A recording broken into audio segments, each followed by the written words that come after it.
tell the world, one in which a country in crisis has been able to pursue one of the most ambitious programs of social, economic, and institutional transformation I have witnessed. Instead of using the economic crisis to justify cutbacks, you used it to change the way the state collects taxes, the way it shelters its poor and invests in its youth and the environment, and to set new standards of integrity in public lives.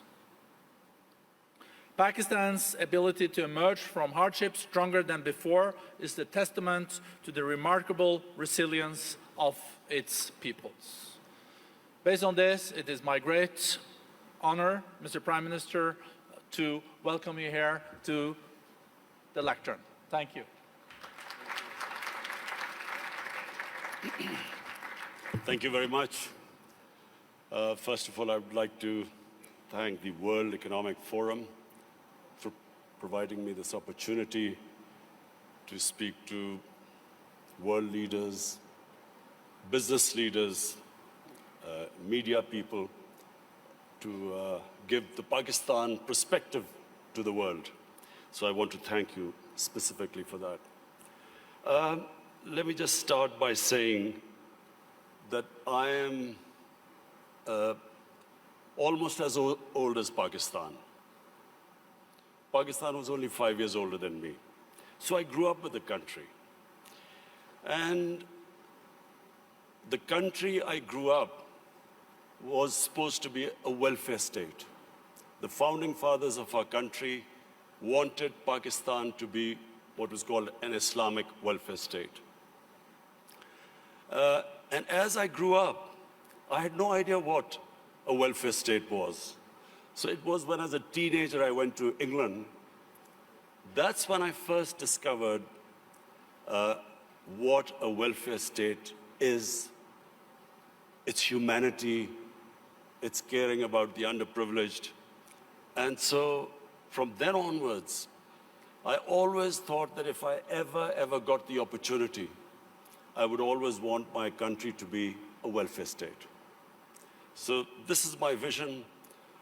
Everything, all the policies which we make in Pakistan are towards that end, to make it into a humane country where the government takes responsibility of the weaker section of its society. So this is the vision statement. But I'll start with environment, because the theme of this time, the World Economic Forum, is about sustainability.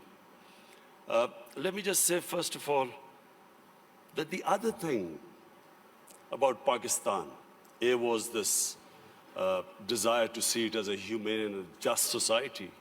But the other thing was, as a child, I fell in love with the wilderness of Pakistan, the mountains of Pakistan. All our summer holidays were spent in the Himalayas. And so from that time onwards, what I loved about Pakistan was its wilderness, its mountains. And so, as with age I saw these mountains, this wilderness disappearing, and especially the way we destroyed our forest cover, I always resolved the second thing, that if I ever got the opportunity, I would make sure that we preserve this God-given beauty of our country. And we start a reforestation campaign. So in 2013, my party won an election in one of the provinces, which was the former northwestern western province called Pakhtunkhwa. And that's when we started one of the most ambitious campaigns to plant 1 billion trees in 4 years. And against all odds, we did it. No one expected it to happen, but we involved the local communities. We first made them understand how important trees were for the future. We made the people understand that Pakistan was very vulnerable to climate change. And we appealed to the people. We involved women in the mountainous areas to grow nurseries. And it became one of the most successful campaigns in our country's history of forestation. So we planted 1 billion trees.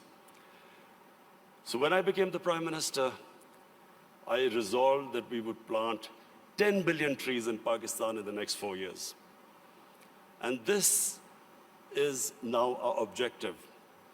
The experience we learned from the KP province, we are now using that experience to grow these nurseries, involve local communities, especially involve women, because they were very good in planting, developing and planting nurseries.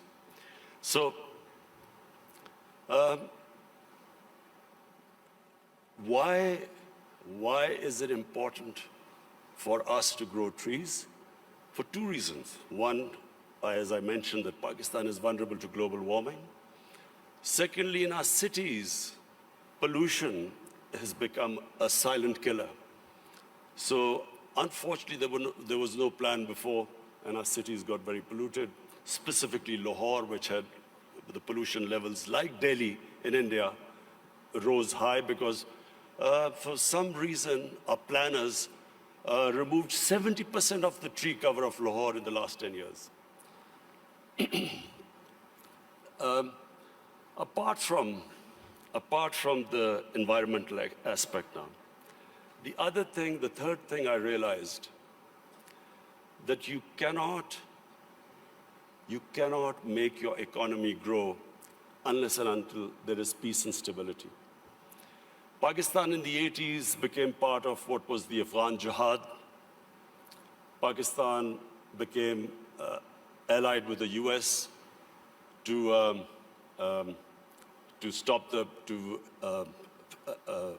fight for the freedom in Afghanistan from the Soviets.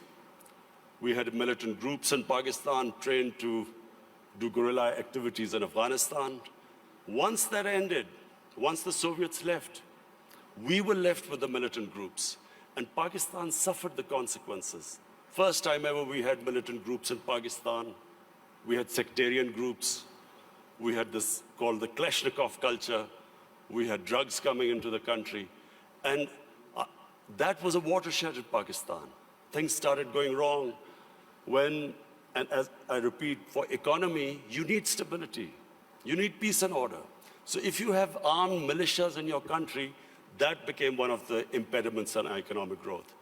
Come 9/11, we again joined the US in its war on terror.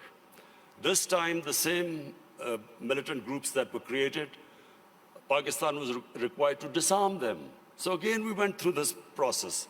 70,000 Pakistanis died in it. And of course, what was hit was economic growth. And then the image of Pakistan, a dangerous place in the world. So when I assumed power, my government decided that from now onwards, Pakistan will only partner another country in peace. We would not become part of any other conflict.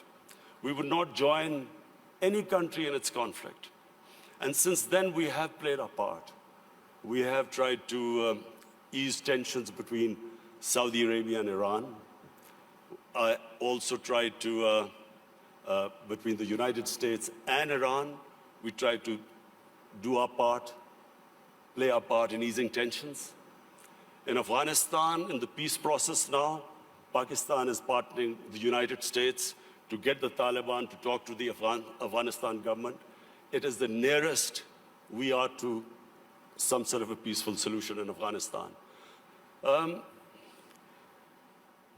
The third issue, economics. When my government came into power, as you mentioned, we inherited the worst economic crisis in our history. The biggest current account deficit, the biggest fiscal deficit, where almost reserves which would have lasted a month. Since then, I must pay tribute to my economic team. And of course, we took very tough decisions. I have been in public eye for 40 years, but the sort of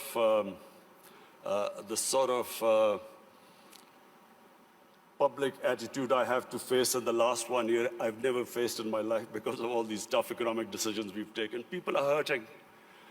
Naturally, when you do stabilization, you squeeze the economy, people hurt. But we have gone through this very tough period. And mercifully, our economy stabilized. The rupee that was falling, it's now, in fact, in the last few months, it's gained a bit. Our stock market has gone up.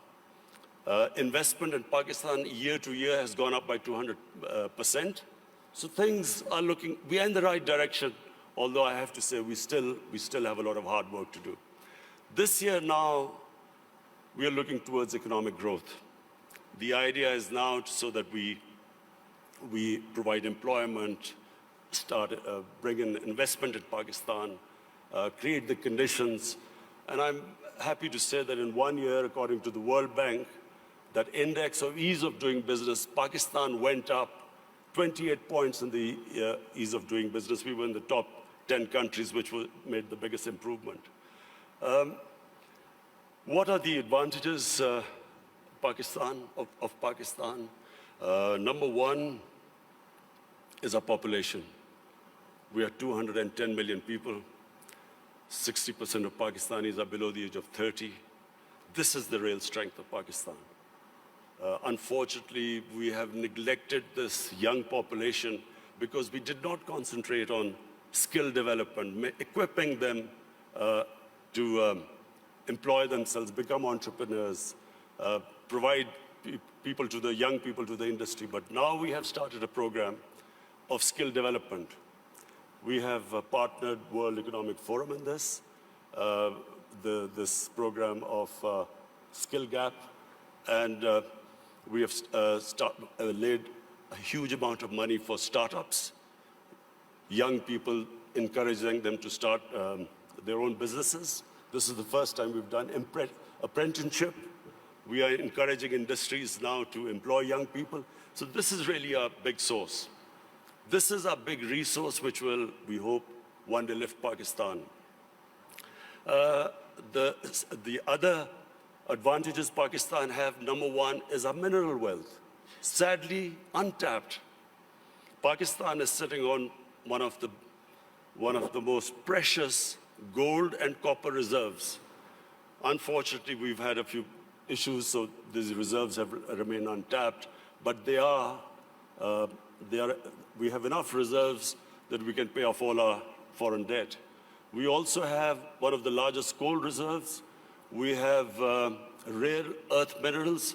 We have unexplored gas reserves. So the whole government attention now is to develop these resources. We also have very fertile agricultural land. Unfortunately, the practices which we have done, we have not really explored this potential. Our productivity is one of the lowest. So for that, we have got help from China. China has been in the CPEC, what is this, the Pakistan-China Economic Corridor. We have in that got China to help us in developing the productivity of agriculture sector. And this is, I think, one area where Pakistan can make strides very quickly, because we do have fertile land. Unfortunately, as I said, our productivity is very low. And finally, my vision of Pakistan stems from its strategic location. Pakistan is strategically placed, probably one of the most fortunate positions in the world. On the one side is China, one of the fastest growing markets, and of course, closely allied to Pakistan. Then we have energy reserves in Central Asia. And the moment there's peace in Afghanistan, we then have access to all the markets in Central Asia. Then we have Iran, and hopefully, if things settle down, Iran also, the more we trade with Iran, both countries will benefit. The biggest neighbor, second biggest neighbor is India. Unfortunately and sadly, the situation between India and Pakistan is not what it should have been.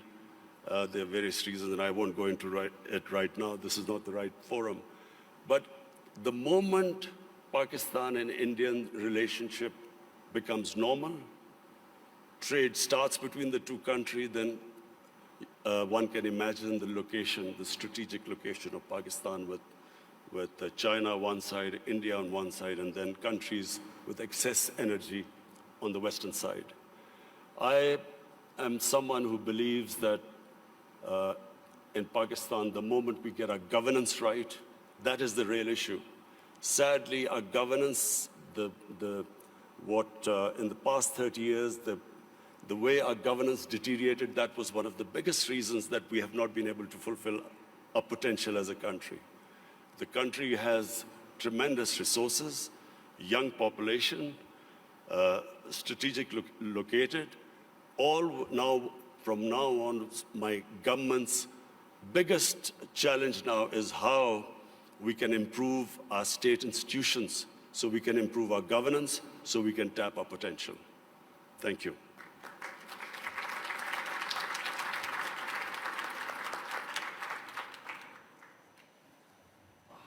Thank you very much, Mr. Prime Minister. Thank you for sharing results and vision for your country. Also very impressive, without any manuscripts, so eloquent, laying out your visions. Last year, foreign direct investments to Pakistan increased with 70%. I guess this is also related to the fact that you alluded to in your speech that the security situation is much better. I think also the energy supply is much more predictable. So what is your interpretation of this increase in FDIs? Do you want more FDIs? And are you pretty sure that you're going to be able to keep the security situation at this level and also further develop and improve when it comes to predictability on the energy side? Well, you know, in 2019 was the safest year in Pakistan since 9/11. And when Pakistan participated in the US war on terror, the security situation deteriorated. And for a time, you know, there were bomb blasts going on, and there was no question of foreign investment coming in. There were foreign advisories from various countries. So we had a real dip in foreign, as understandable if you have a security situation that bad. So 2019 was the the safest year after 9/11. And that was reflected in our tourism. And between 2018 and 19, our tourism doubled in 1 year. And really, this is the great potential of Pakistan in tourism, which is untapped completely. Because Pakistan has historical tourism. It has that 5,000-year-old Indus Valley civilization, the Mohenjo-daro civilization, which is one of the oldest. Then it has religious tourism. It has some of the most sacred sites for Hinduism, Sikhism, Sufism, and then Buddhism. There's some, the center of Buddhist civilization was the Gandhara, which is north of Pakistan. So we have religious tourism. And then the mountain tourism in Pakistan, almost half the peaks, over 24,000 feet, are in Pakistan. So it is untouched as yet, and our concentration for providing jobs to people and improving the growth rate is now on tourism. In fact, without us doing anything, tourism has doubled, and people are finding it difficult to have hotels or places to stay.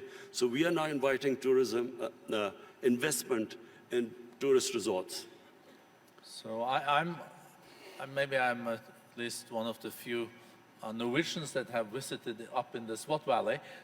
It's beautiful, and you also have beautiful other places. I think Swat Valley used to be the honeymoon place, even in Pakistan. Is it now also, you see tourism also in these areas where the Pakistani Taliban used to run, and you're not concerned that Pakistani Talibans can come back, and you're pretty sure that this is on safe footing? You see, In Pakistan now, virtually there's no terrorism in Pakistan, and I have to pay tribute to our security forces. They did such a brilliant job, and it was for a while, we went through a really difficult period, but thanks to them, there is hardly any terrorism. I mean, you have the odd problem, but that you have anywhere in the world. Problem now is we need peace in Afghanistan and stability. Whatever terrorism now comes into Pakistan every now and then is from Afghanistan. And that's why this peace process in Afghanistan is very important. The quicker Afghanistan settles this peace and stability, it's not just only good for Pakistan from the terrorism point of view, but also the connectivity to Central Asia, and which will benefit both Afghanistan and Pakistan. Are you, Mr. Prime Minister, optimistic that there can be a deal between Taliban and the government in Kabul?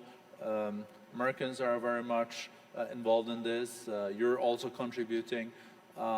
Is it possible this year? And do you think Taliban will also engage in a deal that will respect the rights of girls' education, women, and those areas where there have been progress in Afghanistan? Well, the first thing is that there has to be peace.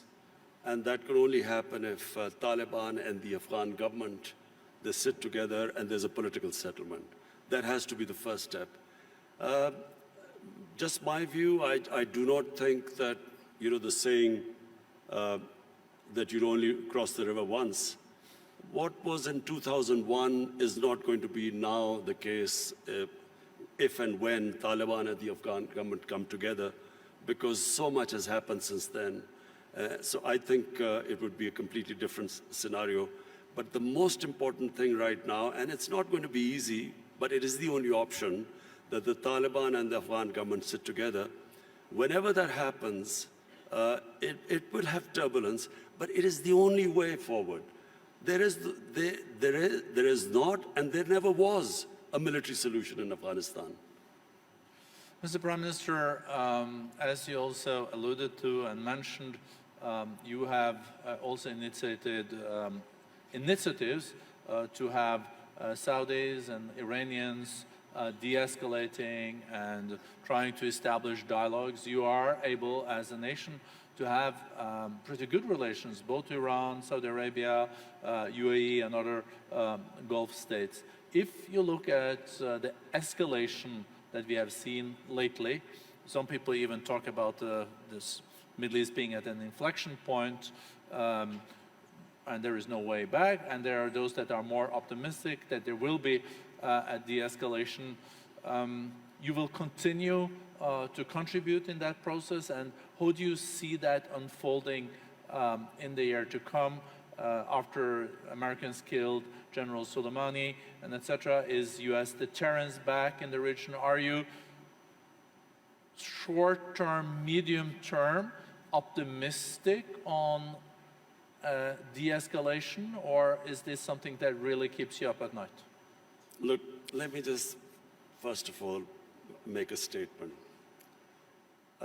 I do not understand why countries go to resolve the differences through military conflicts. Because whenever, and this is just in our lifetime we've seen this, the moment you start a military conflict, you don't know where it is going to go. You can start a conflict, you don't know when it will finish. And then it has unintended consequences. So we have seen in front of our eyes Pakistan joining the US war on terror, and I was the one who was objecting to it. I was openly against it, and I thought Pakistan should have stayed neutral. It should not have become partisan, because Pakistan had nothing to do with 9/11. There were no Pakistanis involved. Al-Qaeda was in Afghanistan. And I remember then President Musharraf telling us, it's only a matter of a few weeks. So 70,000 people dead later, 10 years later, over $100 billion lost to the economy later, finally we realized we had made a mistake. And US and Afghanistan, I mean, 18, 19 years of this war and what, trillion dollars down the drain. So I do not think this is a way to resolve issues.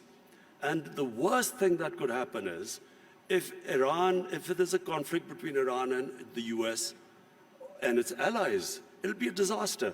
It'll be a disaster for us, Pakistan, it'll be a disaster. It'll be a disaster for the developing world because the oil prices will shoot up. Already we are trying to barely manage our budgets and our current account situation. Suddenly everything will be offset. It'll cause poverty in the world.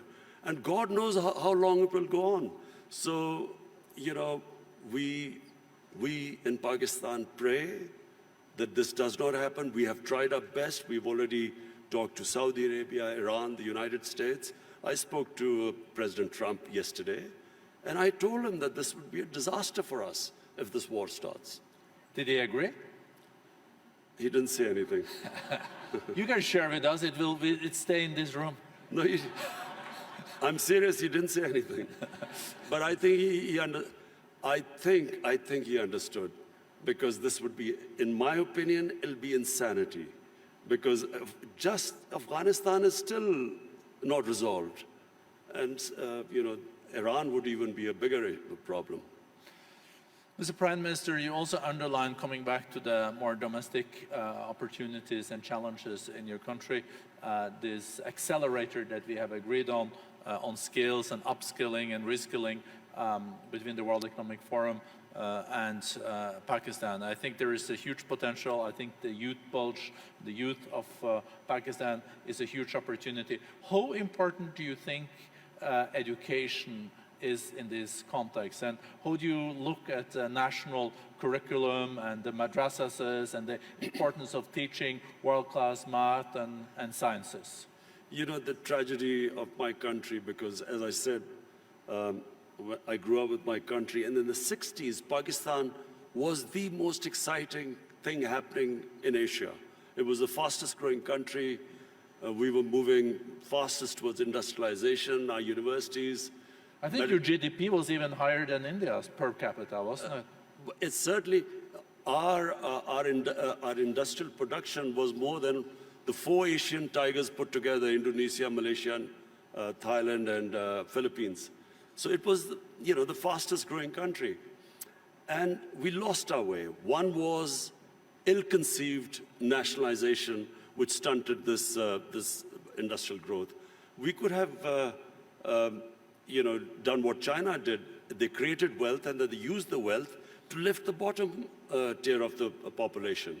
But just because the rich got richer, it didn't mean that we should have stopped you know, this industrialization by nationalization. We should have just had a more equitable growth. But that was one way where we went wrong. And secondly, you know, we just did not pay enough attention to our education system. So we developed this 3-tier education system: English medium for an elite, then there was Urdu medium, which was for the masses, and then there was Dini madrasas. 3 parallel systems going. So what my government is now trying to do is to synthesize the system, get the core issue, the core syllabus should be the same for everyone, and you know, give everyone equal opportunities. The education system actually created the differences, economic differences between people, because people could not go on to the higher class because they were not equipped by the education system. So this is what we are trying to do: change the flaws of education system by synthesizing it.